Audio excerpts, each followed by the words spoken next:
بسم الله الرحمن الرحيم الحمد لله رب العالمين اللهم صل على سيدنا محمد وعلى آل محمد كما صليت على إبراهيم وعلى آل إبراهيم إنك حميد مجيد أما بعد فأعوذ بالله من الشيطان الرجيم بسم الله الرحمن الرحيم كنتم خير أمة أخرجت للناس تأمرون بالمعروف وتنهون عن المنكر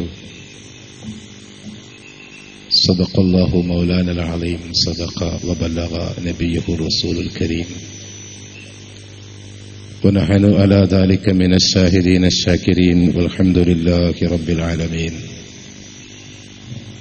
അഭിവന്ദരായ സാദാത്യങ്ങളെ, ഉലമാക്കളെ, ബഹുമാന്യരായ എൻ്റെ പ്രിയപ്പെട്ട സഹോദരന്മാരെ,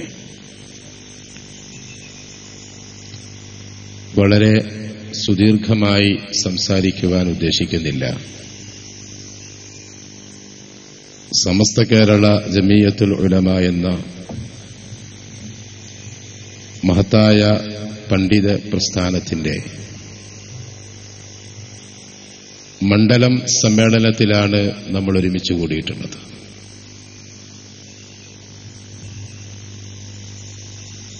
കഴിഞ്ഞ 3-4 ദിവസങ്ങളായി നമ്മുടെ സമ്മേളനങ്ങൾ നടന്നു വരികയാണ്. നിലമ്പൂരിലെ ജില്ലാതല ഉദ്ഘാടന സമ്മേളനത്തിൽ പ്രസംഗിച്ചപ്പോൾ അവിടെ കണ്ടതിനേക്കാളും ഏറെ വലിയൊരു ജനക്കൂട്ടമാണ് ഞാൻ ഇവിടെ കാണുന്നത്.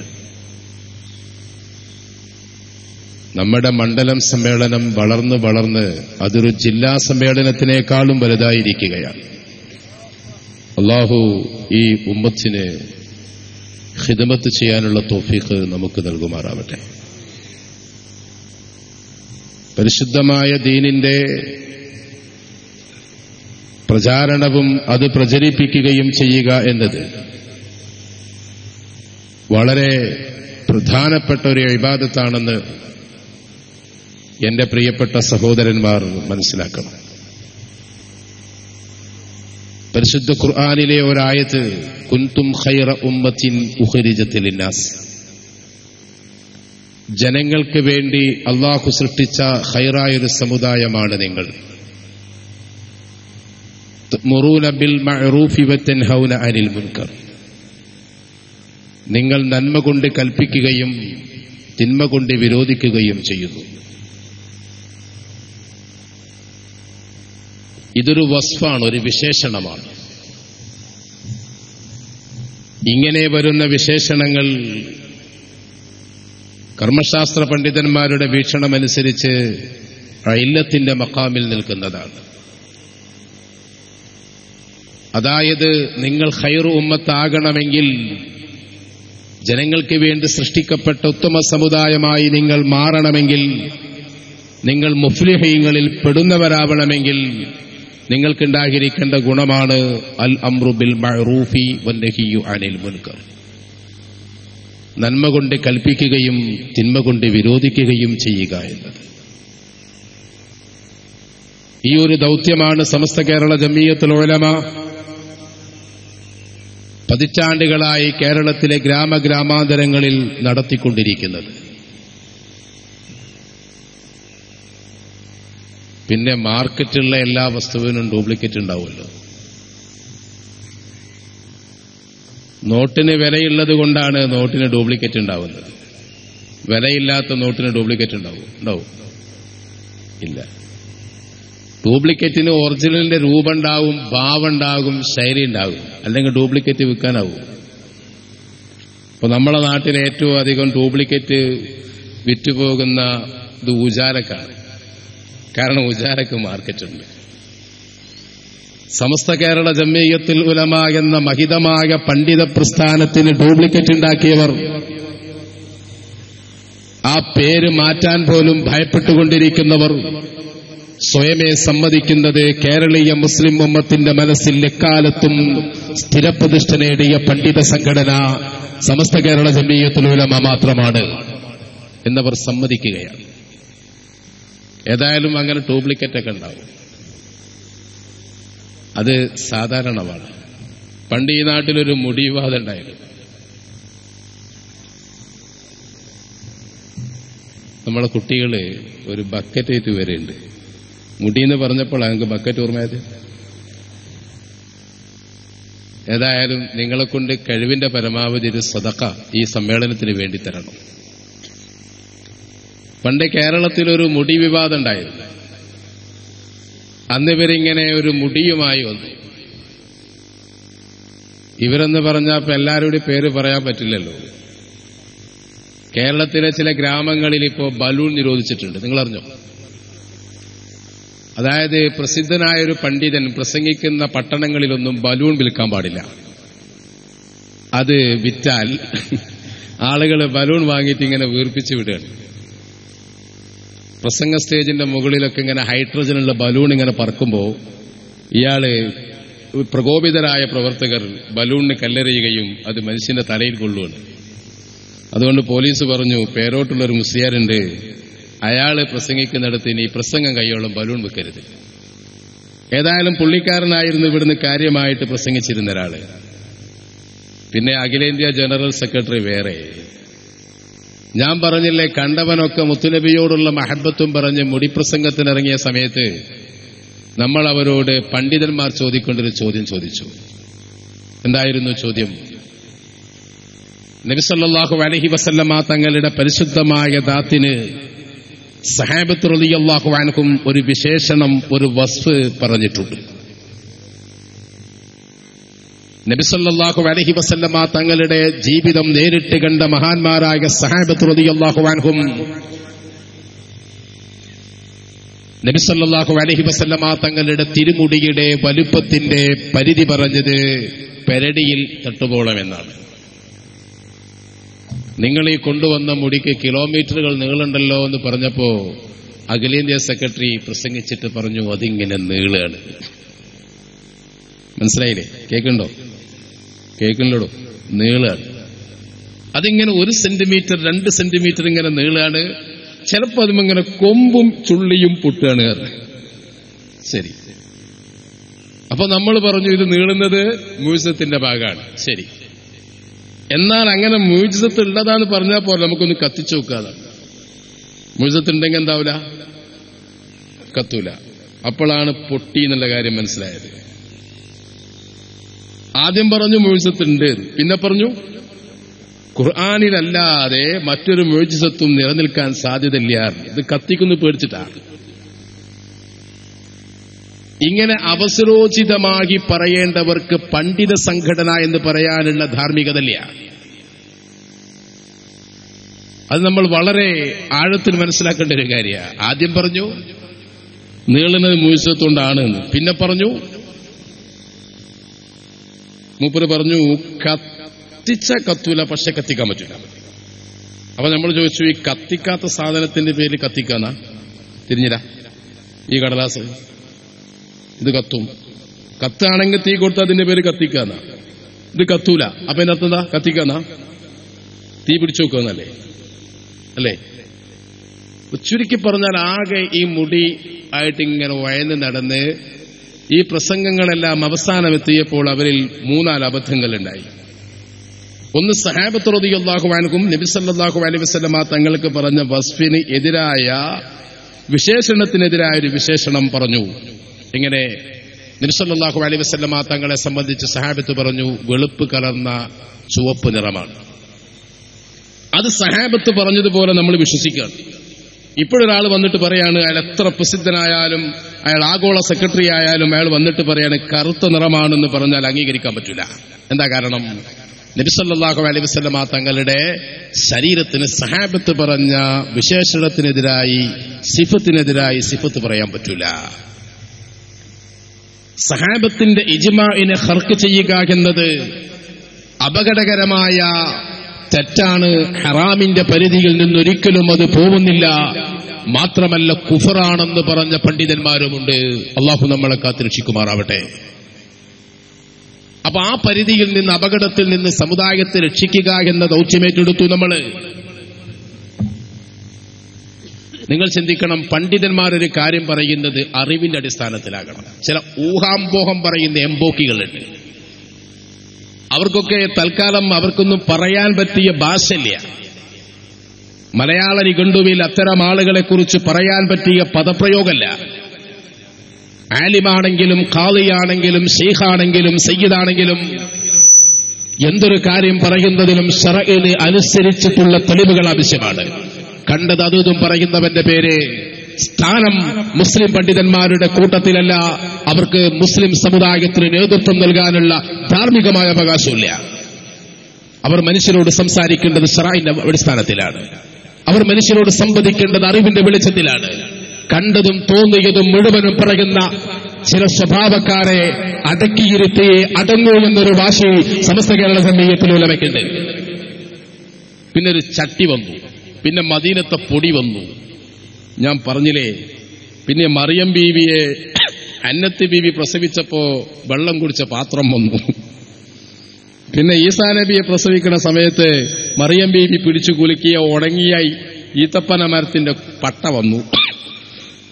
ഇവിടെ വരാൻ ബാക്കിയൊന്നുമില്ല. ഇങ്ങനത്തെ ഗതികെട്ട ഒരവസ്ഥയിലേക്ക് മറുപക്ഷം എത്തിയത് ആദർശത്തിലെ വിശുദ്ധിയില്ലായ്മ കൊണ്ടാണ്. ഇപ്പൊ ഇങ്ങനെ പോയിട്ടൊരു സാധനത്തിന്റെ പേരാണ് നോളജ് സിറ്റി. ഞാൻ അന്നേ പറഞ്ഞിട്ടുണ്ട്, ഇത് ഇന്റർനാഷണൽ തട്ടിപ്പാണ്. ആരോ ഒരാൾ കേസൊക്കെ കൊടുത്ത് ഇപ്പൊ സ്റ്റേല. ജനുവരി 6 മുതൽ ഇന്ന് വരെ സ്റ്റേ ആണ്. നാളെ ഫൈനൽ, നാളെയും കേസാണ്. ഇൻഷാ അല്ലാഹ് നാളെ മുതൽ ഫൈനൽ സ്റ്റേ ആണ്. ഇങ്ങനെ ഒരു കേസൊക്കെ കൊടുത്ത് സംഭവം കൊണ്ടുവന്നപ്പോൾ നമ്മൾ പറഞ്ഞു തട്ടിപ്പാ നോക്കണം. ഒരു കാക്കാനെ കൊണ്ടേ നിർത്തി. ഇയാളാണ് ഒരു 2 ലക്ഷം സ്ക്വയർ മീറ്ററുള്ള സൈബർ പാർക്ക് ഉണ്ടാക്കുന്നത്. അപ്പൊ ഇയാൾക്ക് എന്താ പണിയറോ? 3000 രൂപ ശമ്പളത്തിൽ ക്യാൻറ്റീനിൽ പാത്രം കേൾക്കാണ്. പറമ്പ് ഇയാളെ പേരിലാണ്. വേറൊരാള് 3 ലക്ഷം സ്ക്വയർ മീറ്ററുള്ള അപ്പാർട്ട്മെന്റ് ഉണ്ടാക്കുന്ന ആളാണ്. അയാൾക്ക് എന്താ പണിയറോ? പിന്നെ കാറ് തുടക്കുക. അപ്പൊ അഥവാ പോലീസ് പിടിച്ച് ജയിലിലിട്ടാലും ചോദിക്കാനും പറയാനും പറ്റാത്ത 10 റുപ്യ കിട്ടാൻ മകല്ലാത്തവന്റെ പേരിൽ പറമ്പെയ്തി ദുനിയാവെന്ന് മുഴുവൻ പിരിവ് നടത്തി. എന്നിട്ട് ഈ കാശും പിടുങ്ങാനുള്ള ശ്രമത്തിന്റെ ഭാഗമാണ് ഇപ്പൊ നോളജ് സിറ്റിയിൽ നടന്നുകൊണ്ടിരിക്കുന്നത്. ആലിമ്യങ്ങൾ ഉണ്ടാക്കുന്ന സുന്നത്തമയത്തിന്റെ സ്ഥാപനത്തെ കുറിച്ച് നിങ്ങൾ കേട്ടണോ? അതിനെന്തൊക്കെ ഉണ്ടോ? ബ്യൂട്ടി പാർലർ, അത് മൂപ്പർക്ക് അത്യാവശ്യമാണ്. പിന്നെ ലേഡീസ് സ്വിമ്മിംഗ് പൂൾ, അവിടുന്ന് ഏപ്പിനെ കൊണ്ടാകാൻ പട്ടാളം വരേണ്ടി വരും. പിന്നെ ജെൻസ് സ്വിമ്മിംഗ് പൂൾ, ബാങ്ക്, പിന്നെ golf club, table tennis court. ഞാൻ പറഞ്ഞില്ലേ, സുന്നിയാകാൻ വേണ്ടി ഇപ്പൊ ഉണ്ടാക്കുന്ന സ്ഥാപനത്തിന്റെ പേരിതാണ്. എന്റെ നാട്ടിൽ SSFയിലെ ചില ആളുകൾ, പഴയ സുഹൃത്തുക്കൾ പറഞ്ഞു, ഞാൻ ചോദിച്ചു എന്തോടോ ഒരു സ്റ്റേ ഒക്കെ നടന്നിട്ട് നിങ്ങൾ ആ ഒരു സമരം ചെയ്യാത്തത്? അവർ പറഞ്ഞു, അത് അതിസമ്പന്നരുടെ അപ്പാർട്ട്മെന്റ് അല്ലേ, കോഴിക്കോടും കണ്ണൂരും തൃശ്ശൂരും കൊല്ലത്തൊക്കെ അതിഷ്ടം പോലെ ലഭ്യമാകാനുണ്ടല്ലോ, പിന്നെ ഇതിനു വേണ്ടി മാത്രം കഷ്ടപ്പെടേണ്ട കാര്യം എന്താണ് എന്ന് നമ്മളോട് ചില സുഹൃത്തുക്കൾ ചോദിക്കുകയുണ്ടായി. ഇവിടുത്തെ SSFയിൽ കേൾക്കേണ്ടത് മനസ്സിലാക്കാൻ വേണ്ടി പറയാം. എങ്ങൾക്ക് എന്താ അവിടെ കാര്യം? അവിടുത്തെ ഒരു അപ്പാർട്ട്മെന്റിന് ചുരുങ്ങിയത് 1 കോടി രൂപ കൊടുക്കണം. ഞാൻ ചിലപ്പോൾ വാങ്ങിയെന്ന് വരും, നിങ്ങൾ വാങ്ങൂല. അവിടെ ഉണ്ടാവാൻ പോണേ പഞ്ചനക്ഷത്ര ഹോസ്പിറ്റലാണ്. അവിടെ കാണിക്കണമെങ്കിൽ ചെക്ക് കൊടുക്കണം, 5,000-ന്റെയും 6,000-ന്റെയും. ഈ ബക്കറ്റും കുലുക്കി അടക്കണ പോസ്റ്റർ ഒട്ടിക്കണ SSFന് ജീവിതത്തിൽ ഉള്ളിൽ കയറാൻ പറ്റുമോ? അതിസമ്പന്ന വർഗത്തിന്റെ ആവാസ കേന്ദ്രം ഉണ്ടാക്കാൻ വേണ്ടി സമുദായത്തിന്റെ പേര് പറഞ്ഞ് അതിലേക്ക് സമുദായത്തെ ആകർഷിക്കാൻ വേണ്ടി മെനഞ്ഞുണ്ടാക്കിയ കള്ളക്കഥയാണ് സയ്യിദുനാ അഷ്റഫുൽ വറ മുഹമ്മദുർ റസൂലുള്ളാഹി സ്വല്ലല്ലാഹു അലൈഹി വസല്ലമ തങ്ങളുടെ പരിശുദ്ധതാത്തിന്റെ പേരിൽ ഉണ്ടായത്. ഇതിന്റെ പേര് തോന്നിവാസം എന്നല്ലെങ്കിൽ, ഇതിന്റെ പേരിൽ ആക്രമണം എന്നല്ലെങ്കിൽ, ഇതിന്റെ പേരിൽ വിശ്വാസത്തിന്റെ ചൂഷണം എന്നല്ലെങ്കിൽ, ഇതിന്റെ പേര് തട്ടിപ്പെന്നല്ലെങ്കിൽ, ഈ പദപ്രയോഗം കൊണ്ട് അർത്ഥമാക്കുന്നത് മറ്റെന്താണെന്ന് കാന്തപുരം വിഭാഗം പറയേണ്ടി വരും. പരിസ്ഥിതി ദുർബല പ്രദേശങ്ങളെ, പശ്ചിമഘട്ടത്തിലെ പരിസ്ഥിതി ദുർബല പ്രദേശങ്ങൾ, സർക്കിളിൽപ്പെട്ട സ്ഥലം 1880 മുതൽ 2500-ലധികം ജൈവ വൈവിധ്യമുള്ള ഔഷധങ്ങളുടെ വളർച്ചാ കേന്ദ്രമാണെന്ന് ബ്രിട്ടീഷുകാർ രേഖപ്പെടുത്തിയ അടിവാരം വയനാടൻ ചുരയുടെ താഴ്വരം, തൊട്ടടുത്ത് തുഷാരഗിരി വെള്ളച്ചാട്ടം, കോടഞ്ചേരി പഞ്ചായത്ത് പഞ്ചായത്ത് രൂപപ്പെടുന്നതിന്റെയും മുൻപ് പരിസ്ഥിതി ദുർബല പ്രദേശമാണ്. ഇതറിയാത്ത ആളല്ല കാന്തപുരം പി അബൂബക്കർ മുസ്ലിയാർ. കാരണം അയാളെ വീട്ടിലേക്ക് അവിടുന്ന് 25 കിലോമീറ്റർ ദൂരല്ല. വയനാടൻ മലയടിവാരങ്ങളുടെ ചുവട്ടിൽ ഇത്തരം നിർമ്മാണ പ്രവർത്തനങ്ങൾ അനുവദിക്കപ്പെടില്ല എന്നറിയുന്ന ആളാണ് കാന്തപുരം. അത്രയൊരു പൊട്ടനായ മനുഷ്യനൊന്നുമല്ല. എന്നിട്ടോ പഞ്ചായത്തിൽ നിന്നോ വില്ലേജിൽ നിന്നോ ജില്ലയിൽ നിന്നോ സ്റ്റേറ്റ് ടൗൺ പ്ലാനറിൽ നിന്നോ ഒരു പ്ലാനും വാങ്ങാതെ ഇത്തരം വലിയ സംഭവങ്ങൾ കെട്ടിയുണ്ടാക്കിയത് ഒരൊറ്റ കാര്യത്തിന് വേണ്ടിയാണ്. എന്തിനാണ്? നബി സല്ലല്ലാഹു അലൈഹി വസല്ലമ തങ്ങളുടെ തിരുമുടി വെക്കാനാണെന്ന് പറഞ്ഞ് വിശ്വാസികളെ ഇളക്കിവിട്ട് രാഷ്ട്രീയക്കാരെ പേടിപ്പിച്ചു നിർത്തി പരിസ്ഥിതി ദുർബല പ്രദേശങ്ങൾ ചുളുവിലക്ക് വാങ്ങി അവിടെ വലിയ കൊട്ടാരങ്ങൾ ഉണ്ടാക്കാനുള്ള ആ മനുഷ്യന്റെ പരിധിവിട്ട സ്വാർത്ഥതയുടെ രൂപമാണ് കേരളത്തിലെ ഗ്രാമങ്ങളിൽ മുഴുവനുണ്ടായ തർക്കം. നിരീശ്വരവാദികൾ ഇടപെട്ട, യുക്തിവാദികൾ ഇടപെട്ട, നമ്മുടെ വീടുകളിൽ പോലും അടിയുണ്ടാക്കിയ കാന്തപുരം എ പി അബൂബക്കർ മുസ്ലിയാരുടെ തിരുഘോഷകേശത്തിന്റെ അവതരണം പണം സമ്പാദിക്കാനുള്ള ഒരു ദുരാഗ്രഹത്തിന്റെ പൂർണ്ണതയായിരുന്നു. ഇപ്പോഴല്ലേ ബോധ്യം വരുന്നത്. പക്ഷെ കോടതി പറഞ്ഞു, നിങ്ങൾ തൽക്കാലം ഇപ്പം നീന്തൽക്കുളത്തിലൊന്നും കുളിക്കണ്ട, ആ ഇരുവഞ്ഞിപ്പോയന്റെ സൈഡിലുണ്ട് ഒരു കുഴി, അതിൽ മുങ്ങിയാൽ മതിയാണ്. നിങ്ങൾ വാപ്പി മോനും തൽക്കാലം ഡോൾഫിനോടൊന്നും കളിക്കണ്ട, അവിടെ കല്ലാങ്കേരിയുണ്ട്, പിടിച്ചോളിയാണ്. ഇപ്പൊ സ്റ്റേ. നിങ്ങൾ മനസ്സിലാക്കണം, ഇത്തരം ചൂഷണങ്ങളെ എതിർക്കാതിരുന്നാൽ നമ്മുടെ സമുദായത്തെ രക്ഷപ്പെടുത്താൻ പറ്റുമോ? ചില ആൾക്കാരെന്നോട് ചോദിക്കുക, ഇസ്മായിൽ സഖാഫി, പഴയ കാലത്ത് നിങ്ങൾ നല്ലോണം വയലൊക്കെ പറയായിരുന്നല്ലോ, നിങ്ങളെ പ്രശ്നം മുജാഹിദും ജമാഅത്തും തബ്ലീഗുമായിരുന്നല്ലോ, ഇപ്പൊ നിങ്ങൾ ഉസ്താദിനെ പറയേണ്ട ആവശ്യമില്ല, നിങ്ങളിങ്ങനെ വയല് പറഞ്ഞാൽ മതി. അപ്പൊ ഞാൻ ഓലോട് പറഞ്ഞു, മക്കളെ, വയല് പറയാനാണെങ്കിൽ എനിക്ക് പഴയ ഗ്രൂപ്പ് തന്നെ സുഖം. പ്രസംഗിക്കാൻ വന്ന വണ്ടിക്കൂലി തരാല്ലാത്ത SKSF നല്ലത്. പ്രസംഗിക്കാൻ പോകൾക്കൊക്കെ ഒരു റേഞ്ച് റോവർ ഫ്രീ ആയി തരുന്ന ഉസ്താദല്ലേ? നിങ്ങളെ അഭിപ്രായം എന്താ? വയല് പറയാൻ അവസരമില്ലായിട്ട് വന്നോന്നുമല്ല, അധാർമികത എതിർക്കാൻ വേണ്ടി വന്നതാ. ഞാനിത് പറയുന്നേ ശരിയായ പക്ഷത്തേക്ക് സമുദായത്തെ നയിക്കേണ്ട ബാധ്യത പണ്ഡിതന്മാർക്കുണ്ട്. നിങ്ങളൊന്ന് ആലോചിച്ച് നോക്കി, കേരളത്തിലെ മന്ത്രിമാരൊരു പൊട്ടപ്പോയത്തോ ഇപ്പൊ മാണി എണ്ണീക്കണോ ഇല്ലേ, മിസ്സുണ്ടോ അല്ലേ തർക്ക. എന്തായാലും ഇത്ര കള്ളന്മാർ ഒരുമിച്ചുകൂടിയ ഒരു ജയില്, കേരളത്തിലെ മന്ത്രിസഭന്റെ അത്ര കള്ളന്മാർ ഒരേ സമയം ഒരുമിച്ചുകൂടിയ ജയില് കേരളത്തിലെ ചരിത്രത്തിൽ ഉണ്ടായിട്ടില്ല. മാണി എണ്ണാതെ വാങ്ങിയെന്ന്, എണ്ണി വാങ്ങിയെന്നൊക്കെ പറയുന്ന കാലം. ഈ കൂട്ടത്തിലെ കുറെ മന്ത്രിമാർ ഒന്നായിട്ട് പോയിട്ട് നോളജ് സിറ്റിയിൽ തറക്കല്ലിടാൻ കൂടിയത് വലിയ കാര്യ നാണക്കേടായിരിക്കും ചരിത്രം പറയുമ്പോൾ. അഭിപ്രായം എന്താ? ആദ്യം കള്ള് നിരോധിക്കാൻ വേണ്ടിയൊരു കാര്യം, പിന്നെ അത് കഴിഞ്ഞിട്ട് കള്ള് നിരോധനം നിലനിർത്താൻ വേറൊരു ഫണ്ട്, അത് കഴിഞ്ഞിട്ട് പുതിയ ബാറുകൾ അനുവദിക്കാൻ വേറൊരു കാശ്. ഇത്രയധികം അഴിമതി ആരോപണത്തിന് വിധേയമായൊരു മന്ത്രിസഭ കേരളത്തിന്റെ ചരിത്രത്തിൽ ഉണ്ടായിട്ടില്ല. സാധാരണ മുഖ്യമന്ത്രിമാരെ പറ്റിയൊക്കെ പറയുമ്പോൾ ഒരു പരിധി ഉണ്ടായിരുന്നു. ഇപ്പൊ 40,000 രൂപ വരെ വാങ്ങിയ മുഖ്യമന്ത്രിന്റെ കഥയാണ് പറയുന്നത്. ഇയാൾ തറക്കല്ലിട്ട വലിയ ഗുണ. നമുക്ക് രാഷ്ട്രീയമൊന്നുമില്ല, എല്ലാ രാഷ്ട്രീയം കണക്കാം. പിന്നെ നമ്മൾ ഇലക്ട്രിസിറ്റി മന്ത്രി ഉണ്ട്, അയാൾ പോയ അന്ന് മുതൽ കറണ്ട് ഇല്ലാതായി. ഇങ്ങനെ ഒരു ഏടാകൂടെല്ലാം കൂടി അവിടെ തറക്കല്ലിട്ടുണ്ടോ ഒന്നും ഇപ്പൊ തൽക്കാലം കാര്യം നടക്കൂല, സ്റ്റേ തുടരും. കേരളത്തിലെ മുഖ്യമന്ത്രി വന്നിട്ട് തറക്കല്ലിട്ട്, അപ്പോഴേക്ക് വേറെ മന്ത്രിമാര് മത്സരിക്കായിരുന്നു. ഇപ്പൊ ഓരോട് നിങ്ങൾ ഇട്ടോ ചോദിച്ചാൽ ഞങ്ങൾ അറിയാതിട്ടാണ്. ഏതെന്താ ഗ്യാസ് ട്രബിൾ പോവാ, അറിയാതെ പോണോ തറക്കല്ല്? ഇതൊക്കെ ശരിക്കും കുടുങ്ങിയതാ. കാട്ടിക്കൊണ്ടുപോയിട്ട് മുഖ്യമന്ത്രി തറക്കല്ലിട്ടാണ്. കേസ് കഴിഞ്ഞാൽ വരാൻ പോണത് ഈ മന്ത്രിമാർക്കെതിരെ സത്യപ്രതിജ്ഞാ ലംഘനത്തിന് മറ്റൊരു കേസാണ്. അവിടെ ഒരു വർക്കും. ഏത് നമ്മൾ അന്നേ പറഞ്ഞിട്ടുണ്ട്, തൂറിയാനെ പേരേണ്ട പേരോന്നാറുന്നു. ആ അവസ്ഥ ഇപ്പൊ സംഭവിച്ചിട്ടുള്ളത്. എന്തായാലും അന്തർദേശീയമായി നടക്കുന്ന തട്ടിപ്പുകൾ ഒരു ഭാഗത്തുണ്ട്. ഇവിടെ നമ്മുടെ വിശ്വാസവും നമ്മുടെ കർമ്മവും തിരുനബി സല്ലല്ലാഹു അലൈഹി വസല്ലമ തങ്ങളോടുള്ള നമ്മുടെ പരിശുദ്ധമായ സ്നേഹവും വിൽക്കപ്പെടാൻ അനുവദിക്കാതെ ആ സ്നേഹത്തിൽ ഉറച്ചു നിൽക്കുന്ന ഒരു സമൂഹത്തിന്റെ പുനഃസൃഷ്ടി അനിവാര്യമാണെന്ന് എന്റെ പ്രിയപ്പെട്ട ചെറുപ്പക്കാരെ മനസ്സിലാക്കണം. ഇന്നത്തെ വളരെ പ്രതിസന്ധി നിറഞ്ഞൊരു കാലഘട്ടമാണ്. വളരെ വിഷമകരമായ സാഹചര്യത്തിലാണ് ദീനീ പ്രബോധന രംഗത്തുള്ളത്.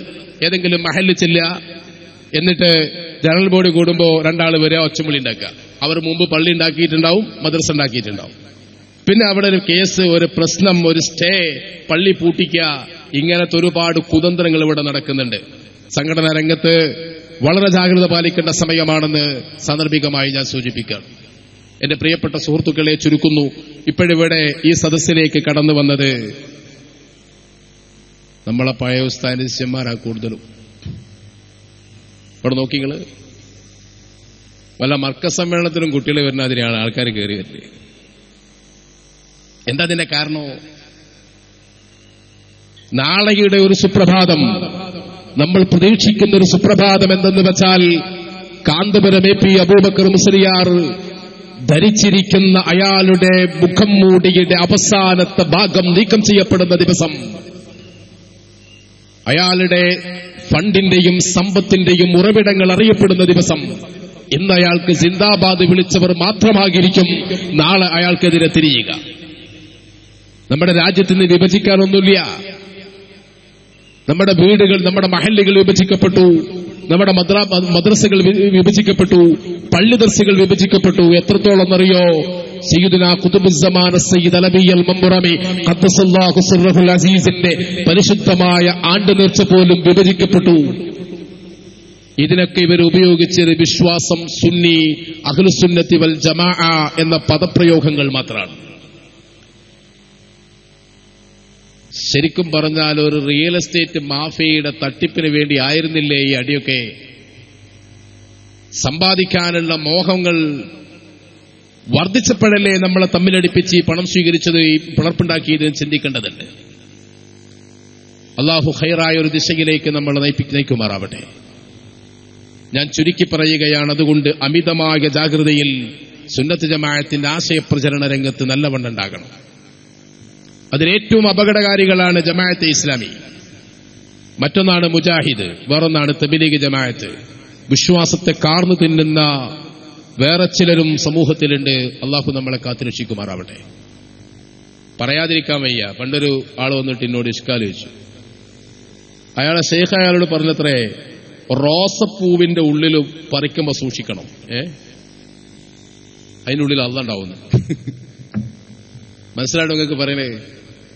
റോസപ്പൂവിന്റെ ഇല പൂ പറിക്കുമ്പോ സൂക്ഷിക്കണം. എന്താണ്? അതിന്റെ ഉള്ളിലും അള്ളാഹ് ഉണ്ടാവുന്നു. ഇങ്ങനെ ഉലൂലിത്തിഹാദിന്റെ വാദം പറഞ്ഞ് ഉള്ള ഈമാൻ നശിപ്പിക്കുന്ന ചില ഔലിയാക്കന്മാരെ കോലം കെട്ടുന്നവരും അറാക്കും തസ്ബീഹ്മാലയും നെരിയാണിയുടെ മുകളിൽ തുണിയും തോളിൽ ഒരു ഗ്യാസ് സിലിണ്ടറും തലയിൽ 2 കിലോ അരിയുമായി വരുന്ന ചിലരും. മനസ്സിലാവുണ്ടോ പറയണത്? തേങ്ങട്ടതും ജിന്ന്, തേങ്ങ പൊറുക്കിയതും ജിന്ന്, തെങ്ങ് കുലുക്കിയതും ജിന്ന് എന്ന് പറഞ്ഞ വേറെ ചിലരും. ഇങ്ങനെ വിശ്വാസപരമായും കർമ്മപരമായും അപകടം ഉണ്ടാക്കുന്ന ഒരുപാട് ആളുകളുണ്ട്. ഇവരെയൊക്കെ പ്രതിരോധിച്ച് നമ്മുടെ ശേഷം വരുന്നവർക്ക് വിശ്വാസത്തെ കലർപ്പില്ലാതെ ഏൽപ്പിക്കേണ്ട ബാധ്യത ഖൈർ ഉമ്മത്ത് എന്ന നിലയിൽ നമ്മുടെ മേലിലുണ്ട്. ഈ ബാധ്യത നിർവഹിക്കപ്പെടേണ്ടത് വളരെ അത്യാവശ്യവും അനിവാര്യവുമാണ്. അത് നമ്മൾ ശരിക്കും മനസ്സിലാക്കേണ്ട ഒരു കാര്യമാണ്. അഷ്റഫുൽ ഖൽഖ് മുഹമ്മദുർ റസൂലുള്ളാഹി സ്വല്ലല്ലാഹു അലൈഹി വസല്ലമ തങ്ങൾ പഠിപ്പിച്ച പരിശുദ്ധമായ ഈ വിശ്വാസത്തിനെ സമൂഹത്തിനെത്തിക്കാൻ വേണ്ടി നമ്മൾ പരിശ്രമിക്കണം. സുന്നത്തിനെ ഇത്തിബാ ചെയ്യുന്ന ഒരു സമൂഹത്തെ നമ്മുടെ വീട്ടിലും നമ്മുടെ അയൽപ്പക്കത്തും നമ്മുടെ ശിഷ്യന്മാരിലും നമ്മുടെ സമൂഹത്തിലും നമ്മൾ വളർത്തിക്കൊണ്ടുവരണം. ഒരിക്കലും സയ്യിദുനാ മുഹമ്മദുർ റസൂലുള്ളാഹി സ്വല്ലല്ലാഹു അലൈഹി വസല്ലമ തങ്ങളെ നിരുപാധികം പിൻപറ്റലല്ലാതെ ആത്മീയമായ വളർച്ചയ്ക്ക് മറ്റ് വഴികളൊന്നുമില്ല. അള്ളാഹു നമ്മളോടും നമ്മളെ ഈ സദസ്സിനോടും നമ്മൾ ഒരുമിച്ച് കൂടിയ മറ്റ് സദസ്സിലെ മുഅ്മിനീങ്ങളോടും അള്ളാഹു ഏറ്റവും റഹ്മത്ത് ചെയ്യുമാറാവട്ടെ. ഞാൻ നിർത്താണ്. നിങ്ങളെല്ലാവരും ദുആ ചെയ്യണം. കുറച്ചൊന്ന് രണ്ട് അത്യാവശ്യമായ കാര്യങ്ങളുള്ളതുകൊണ്ട് നീട്ടി പ്രസംഗിക്കാൻ നിർവാഹമില്ല. അള്ളാഹു നമ്മളോട് ഏറ്റവും റഹ്മത്ത് ചെയ്യുമാറാവട്ടെ. അള്ളാഹുവെ, ജീവിതകാലത്തൊക്കെയും നീ ഞങ്ങളോട് ഏറ്റവും റഹ്മത്ത് ചെയ്യണേ തമ്പുരാനെ. മരണസമയത്ത് നീ ഞങ്ങളോട് ഏറ്റവും റഹ്മത്ത് ചെയ്യണേ തമ്പുരാനെ.